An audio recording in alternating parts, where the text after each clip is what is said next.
துணை ஜனாதிபதி அவரை பார்க்குறது வந்து ஒரு அரசியல் சம்பிரதாயம். அதை தாண்டி ஒரு அரை மணி நேரத்துக்கு மேலே அது நீடிக்கிறதுக்கு இல்லை. முழுக்க முழுக்க இது வந்து அமித்ஷா அவர்கள் என்ன நினைக்கிறாரு, அப்புறம் எடப்பாடி பழனிசாமி அவர்கள் இந்த தேர்தல் எப்படி அணுகணும் அப்படின்ற அந்த வியூகத்தை அவர் எப்படி அமைக்க போகிறார், இந்த ரெண்டு தான்.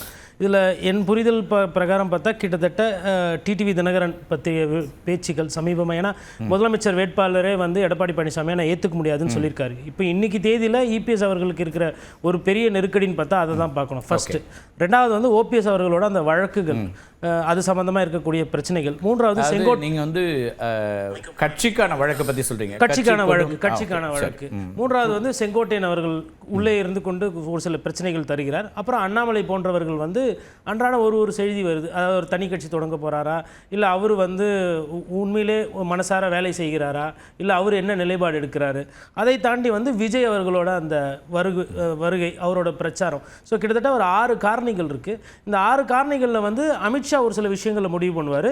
அதே நேரத்தில் எடப்பாடி பழனிசாமி அவர்களும் ஒரு சில விஷயங்களை முடிவு பண்ணுவார். எதில் சாக்ரிஃபைஸ் ஆகலாம், எதை விட்டு கொடுக்கலாம், எதை வந்து முடிச்சு விடலாம் அப்படின்றது. இப்போ இந்த 6 ஃபேக்டர்ஸில் டிடிவி தினகரனோட அந்த விஷயம் இருக்குது பாருங்கள், முதலமைச்சராக நான் ஏற்றுக்க மாட்டேன்.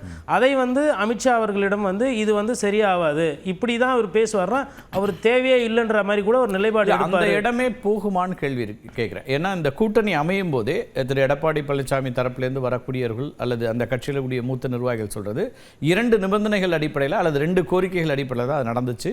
ஒன்று, முதலமைச்சர் வேட்பாளர் திரு எடப்பாடி பழனிசாமி, அதில் எந்த மாற்றமும் இல்லை. ரெண்டாவது, ஒருங்கிணைவுங்கிற இந்த கருத்துக்கே இடமில்லை. இதை சொல்லி தான் கூட்டணிக்கு வந்தாங்கன்னா இப்போ அதில் ஒரு ரீகன்சிடரேஷனுக்கு வருவாங்களா? அதான அடிப்படையான அந்த கூட்டணிக்கான அடிப்படை அமைஞ்சதே. கரெக்ட் நீங்கள் சொல்கிறது. ஆனால் இப்போ இன்றைக்கி கள நிலவரம் சூழ்நிலையை பார்க்கும்போது ஒரு பர்செப்ஷன் ஒன்று கொடுத்தாகணும். அதிமுக வந்து பிளவுபட்டு இருக்குது, அது வந்து பலவீனமாக இருக்குன்ற மாதிரி ஒரு பர்செப்ஷன், அதாவது ஒரு செய்தியோ இல்லை ஒரு செயலாக்கமோ உருவாக்கப்பட்டிருக்கிறது.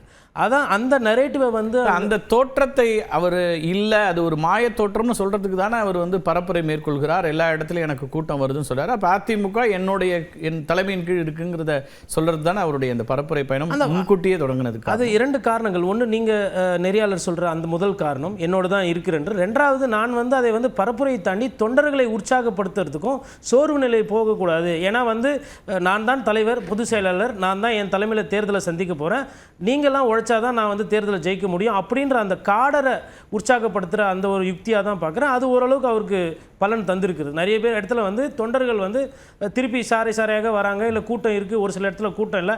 அப்போ அவங்களுக்கு வந்து அதை கணக்கு பண்ணுறதுக்கு கிளியர் ஆகிடும். அப்போ அந்த பயணத்தை, எழுச்சி பயணத்தை பொறுத்தவரைக்கும் கட்சி ரீதியாக அது சக்ஸஸ். பட் அது ஓட்டு எந்த அளவுக்கு வாங்கி தரப்போகுதுன்றது அடுத்த கட்ட முடிவு. இதில் ரொம்ப முக்கியமாக என்னென்னா, மேபி அவருக்கு மல்டிபிள் சாய்ஸஸ்.